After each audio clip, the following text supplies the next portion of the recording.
Series का पहला मुकाबला आज मोहाली में खेला जाएगा।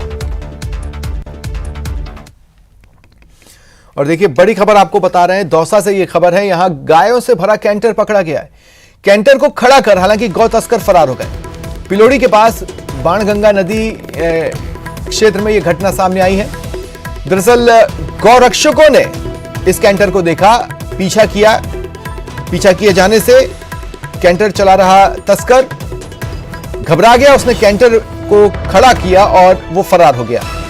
देखिए कैंटर में 16 गौवंश मिले हैं, 6 गौवंशों की मौत हुई है। फिलहाल गौ तस्करों की तलाश जारी है। देखिए तस्वीरें आपकी टीवी स्क्रीन पर हैं। जब इन गायों का रेस्क्यू किया गया, अब देखिए उन्हें वहीं सड़क पर बिठा दिया गया, लेटा दिया गया। कई गायें इनमें से बीमार भी दिख रही हैं। और हाल ही में गायों में जिस तरह का संक्रमण फैला है, कहीं इनमें से एक भी किसी गाय को अगर वो संक्रमण निकलता है तो बाकी गायों की जान पर भी खतरा बनाएगा। और देखिए श्रीगंगानगर से बड़ी खबर है। सूरतगढ़ में अतिक्रमण हटाने का मामला सामने आया है। इस दौरान कार्रवाई के विरोध के दौरान पालिका कर्मी और व्यापारी आपस में भिड़ गए।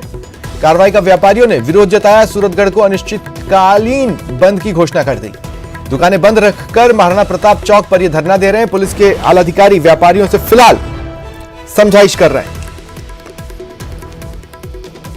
तो देखिए सूरतगढ़ में अतिक्रमण हटाने की कार्रवाई की गई। अब खास बात को समझने की कोशिश कीजिए।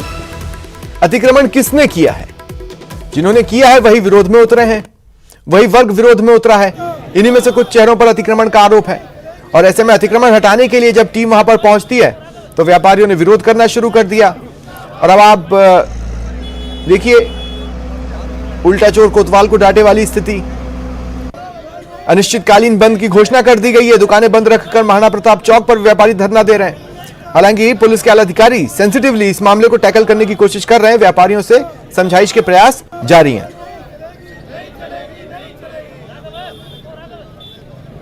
और सहयोगी अशोक मेरे साथ फोन लाइन पर जुड़ रहे हैं। अशोक, एक तो चोरी, ऊपर से सीना चोरी की ये तस्वीरें। बिल्कुल श्री गंगानगर के सूरतगढ़ से ये तस्वीरें हमें देखने को मिल रही है, जहां लगातार आज दूसरे दिन नगर पालिका के दस्ते के द्वारा अतिक्रमण हटाने की कार्रवाई की जा रही थी।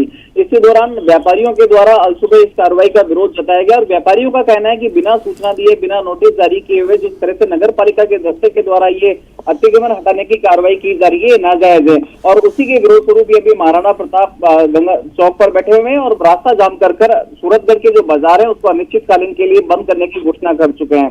हालांकि इसमें पूरा का पूरा मामला देखिए अतिक्रमण को लेकर ये निश्चित तौर पर अतिक्रमण व्यापारियों के द्वारा ही किया गया। आने वाले दिन चूंकि नवरात्र आने वाले हैं, दिवाली आने वाली है, तो जैसे जैसे बाजारों में त्योहारी सीजन के दौरान भीड़ बढ़ेगी, वैसे वैसे पुलिस के साथ साथ प्रशासन और यहाँ तक कि व्यापारियों को भी अच्छी खासी परेशानी होने वाली है। क्योंकि अतिक्रमण की वजह से न केवल यातायात बाधित होता है बल्कि राहगीरों को भी अच्छी खासी परेशानी होती है। शायद नगर पालिका दस्ते की यही मंशा रहेगी त्योहारी सीजन के आने से पहले इस अतिक्रमण को हटा लिया जाए। लेकिन व्यापारी हैं कि पूरी तरह से एकजुट हो गए। नगर पालिका के इस कार्रवाई का पूरी पुरजोर तरीके से विरोध जताया जा रहा है। जी, क्या समझाइश के प्रयास चल रहे हैं इनसे? आखिरकार ये कार्रवाई एक तरह से त्योहारी सीजन को देखते हुए इनके हित में भी रहेगी? बिल्कुल इन्हीं के हित में रहेगी, क्योंकि व्यापारी भी आमजन का ही पार्ट है। लेकिन व्यापारियों का कहना है कि नगर पालिका के दस्ते के द्वारा लगातार दूसरे दिन बिना सूचना के इस कार्रवाई को अंजाम दिया गया है। जबकि व्यापारियों का कहना है कि पहले नगर पालिका प्रशासन को सूचना देनी चाहिए थी कि व्यापारी अपनी इच्छा से, अपनी स्वेच्छा से अपने द्वारा किए गए अतिक्रमण को हटाते, और तब उसके बाद यदि व्यापारी नहीं हटाते तो नगर पालिका दस्ते को कार्रवाई करनी चाहिए थी। व्यापारियों का सिर्फ एकमात्र ये विरोध है कि इस तरह से उनको कार्रवाई नहीं करनी चाहिए थी। साथ ही साथ चूंकि अलसुबह जब व्यापारी विरोध कर रहे थे तो नगर पालिका कर्मी और व्यापारियों के बीच में थोड़ी बहुत धक्का मुक्की हुई, थोड़ी बहुत मारपीट हुई। उस चीज को लेकर भी व्यापारी अपना विरोध जता रहे और कह रहे हैं कि जिन नगर पालिका के कर्मचारियों के द्वारा ये मारपीट की गई है व्यापारी के साथ, उसके खिलाफ भी कड़ी कानूनी कार्रवाई की जाए। और जो अतिक्रमण हटाने की जो नगर पालिका के द्वारा कार्रवाई शुरू की गई है इसको फिलहाल रोका जाए ताकि व्यापारियों को राहत मिल सके। लेकिन निश्चित तौर पर व्यापारियों के द्वारा ही अतिक्रमण किया गया और व्यापारियों को यह बात समझनी होगी कि जब तक वो अतिक्रमण नहीं हटेगा तब तक न केवल उनको राहत नहीं मिल पाएगी बल्कि आमजन और वाहन चालक भी अच्छे खासे परेशान होते हुए दिखाई देंगे। जी चलिए, शुक्रिया।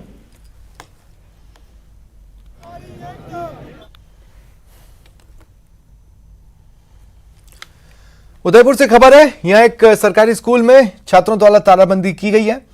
दरअसल स्कूल में काफी पद रिक्त हैं जिसे लेकर ये बच्चे प्रदर्शन कर रहे हैं। दियान गांव में यह घटना सामने आई। देखिए, प्रदेश भर से अलग अलग कोनों से तालाबंदी स्कूलों पर इसकी खबर लगातार मिल रही है।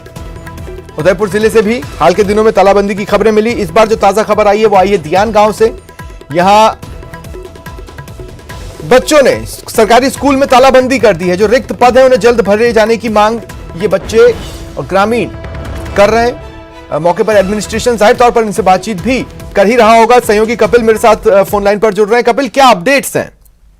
देखिए स्वप्निल, अभी भी जो स्कूली बच्चे हैं वो लगातार प्रदर्शन कर रहे हैं और सबसे बड़ी बात इस पूरे मामले में जो शिक्षा विभाग है इसकी गंभीरता को नहीं समझ रहा, क्योंकि सिर्फ पुलिस मौके पर मौजूद होकर समझाइश कर रही है। इसके अलावा ना तो तहसीलदार और ना ही शिक्षा विभाग का कोई बड़ा अधिकारी मौके पर पहुंचकर बच्चों को समझाने पहुंचा है। आप देखिए कि कुल 3rd ग्रेड के 18 पद स्वीकृत हैं, उसमें महज 6 शिक्षक स्कूल में लगे हुए, 12 पद रिक्त हैं। ऐसे में बच्चों की पढ़ाई काफी प्रभावित हो रही है और यही वजह है कि कई बार इंटीमेट करने के बावजूद इस मामले को गंभीरता से नहीं लिया गया और अब ग्रामीणों के साथ मिलकर बच्चों ने विरोध का रास्ता अख्तियार किया है। देखिए, स्कूल में तालाबंदी कर दी है, सड़क को जाम कर दिया और ये खुली चेतावनी दे दी है कि जब तक स्कूल में शिक्षकों के रिक्त पद नहीं भरे जाएंगे तब तक जो स्कूल है उसका संचालन नहीं करने दिया जाएगा।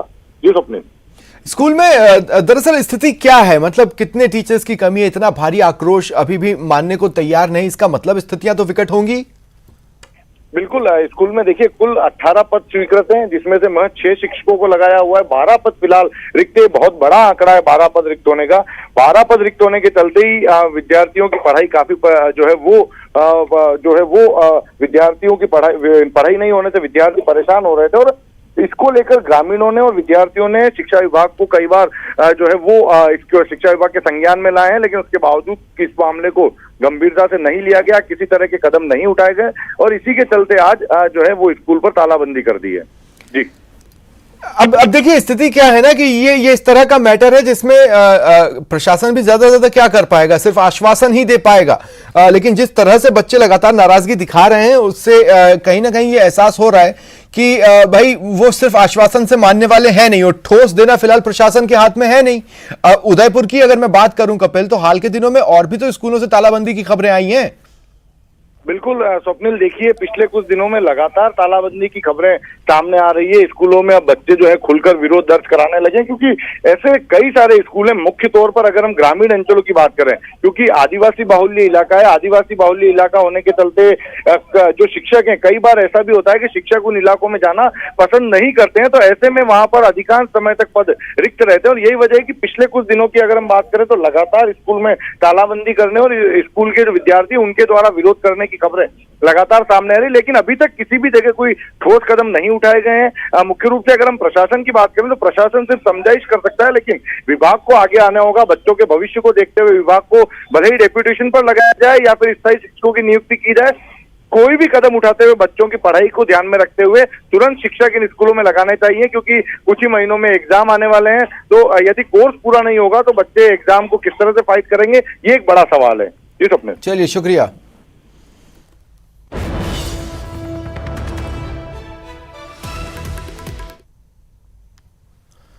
देखिए, बीकानेर से बड़ी खबर मिल रही है। यहां सीसीटीवी ने चोर की नीयत बदल दी। बीजेपी नेता के घर के बाहर से उसने 1 मिनट में बाइक चुरा ली, लेकिन सीसीटीवी जैसे ही देखी तो वापस बाइक छोड़ने आ पहुंचा। बीजेपी नेता ने इस संबंध में पुलिस में रिपोर्ट दी है। शहर में हालांकि वाहन चोरी की घटनाएं बहुत आम हो चली हैं। देखिए, तस्वीरें आपके टीवी स्क्रीन पर हैं। सीसीटीवी कैमरा वहां पर लगा हुआ है, आप देख सकते हैं। ज्यादा जानकारी के लिए बात करेंगे सहयोगी मनीष से। मनीष, पूरी खबर। ये बताना चाहूंगा, बीकानेर शहर में चोरों के हौसले काफी बुलंद है। वहीं पर जो पुलिस गश्त है इस पर भी लगातार सवाल निशान उठते रहे, लेकिन जिस तरह की ये घटना सामने आई है, यहाँ पर सीसीटीवी में कैद होने के अंदेशे के बाद में एक चोर जो है चुराई हुई बाइक को वापस उसी जगह छोड़कर फरार हो जाता है। दरअसल मामला जो है वो कोटगेट थाना क्षेत्र का है। यहाँ पर मनीष सोनी जो कि बीजेपी के प्रवक्ता हैं, उनके आवास के बाहर उनकी 2 मोटरसाइकिल खड़ी थी, जिसके बाद में एक जो चोर है वो पहले तो बिना नकाब के आता है और चोरी करके बाइक को चुरा करके फरार हो जाता है। 1 ही मिनट में इस घटना को अंजाम दे दिया जाता है, लेकिन जब उसे लगता है कि उसकी जो चेहरा है वो सीसीटीवी में कैद हो गया है, जिसके बाद में चोर 13 मिनट बाद में लगभग वापस आता है और अपने चेहरे को ढक करके वहां पर मोटरसाइकिल खड़ी करके फरार हो जाता है। जब मनीष टोनी ने अपने सीसीटीवी को खंगाला तो उसमें ये पूरी घटना जो है वो कैद हो गई, जिसके बाद में कोटगेट थाना क्षेत्र में इसकी रिपोर्ट लिखाई गई है। फिलहाल जो पुलिस है वो अब इस युवक की तलाश में जुटी हुई है, लेकिन निश्चित तौर पर वाहन चोरी की जो घटना है वो अब आम हो चुकी है शहर में। कहीं पर भी किसी भी जगह, यहाँ तक कि अस्पताल तक में, सिविल अस्पताल में भी जो ये बाइक किस तरह से वापस छोड़ गया, इस संबंध में कोई जानकारी क्या वो भी सीसीटीवी में कैद हुआ है? मनीष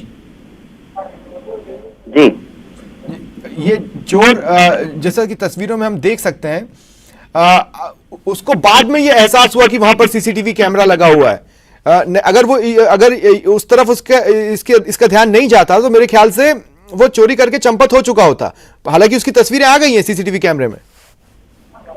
जी, निश्चित तौर पर जो चोर है, जो युवक था ये, इसको बाद में अंदेशा हुआ जब पहले इसने बाइक चुरा ली और बाइक चुराने के बाद में इसको सामने सीसीटीवी दिखाई दिया तो उसको बाइक चुरा कर ले जाने के बाद में इसको लगा कि शायद उसका चेहरा जो है वो उस सीसीटीवी में कैद हो गया होगा और उसी डर के मारे ये वापस वहां पहुंचता है। फिर बाद में अपना चेहरा ढक करके आता है, क्योंकि जब ये बाइक चुराने आता है उस वक्त इसने अपना चेहरा नहीं ढका हुआ था, तो उसका चेहरा जो है वो साफ तौर पर सीसीटीवी में कैद हो जाता है। और उसके बाद में इसको एक डर के चलते ही अपनी बाइक को वहां पर चुराई हुई बाइक को वापस उसी जगह पर मौका स्थल पर छोड़कर फरार हो जाता है। जी चलिए, शुक्रिया तमाम जानकारी के लिए।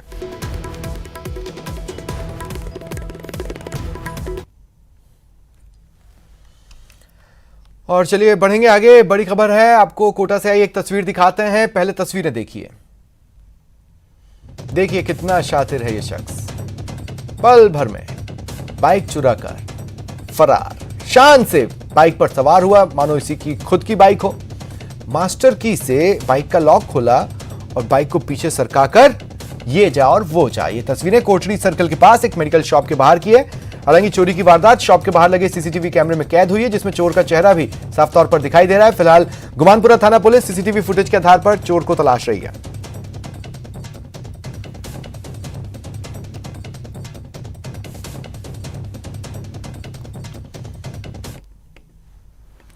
जालोर में अंतरराज्यीय वाहन चोर गैंग का पर्दाफाश हुआ है। बागोड़ा पुलिस के हत्थे 3 वाहन चोर चढ़े।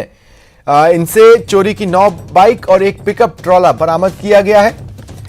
कुल 21 ऐसी चोरी की वारदातों का खुलासा हुआ है, जिसमें ये तीनों इन्वॉल्व थे।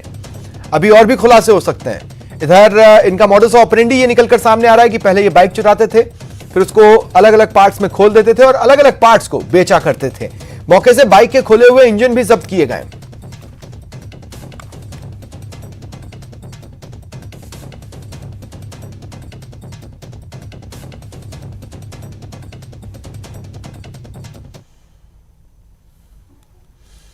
अलवर में बाघ ST24 कैमरे में कैद हुआ है। सरिस्का वन क्षेत्र से यह बाघ दरअसल बाहर निकल गया था। 28 दिन से इसकी कोई इंफॉर्मेशन नहीं थी। 28 दिन बाद ये कैमरे में इसकी तस्वीर कैद हुई है।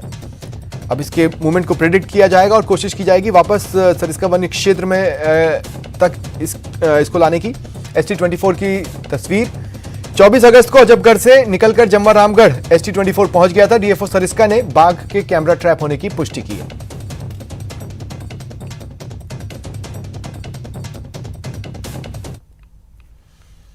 सामूहिक दुष्कर्म की शिकार नाबालिग को अभी तक न्याय नहीं मिला है। 10 मई को पीड़ित ने महिला थाने में 4 लोगों के खिलाफ सामूहिक दुष्कर्म का मुकदमा कराया। पुलिस ने एक आरोपी को गिरफ्तार किया, जबकि 3 फरार चल रहे हैं। फरार आरोपियों की गिरफ्तारी के लिए पीड़ित परिवार ने अब पुलिस अधीक्षक अलवर तेजस्विनी गौतम से मिलकर गुहार लगाई है। पीड़ित परिवार का कहना है आरोपी बार बार राजीनामा करने के लिए धमका रहे हैं। बार बार धमकी की वजह से पीड़ित मानसिक रूप से परेशान है, बयान देने की स्थिति में नहीं है।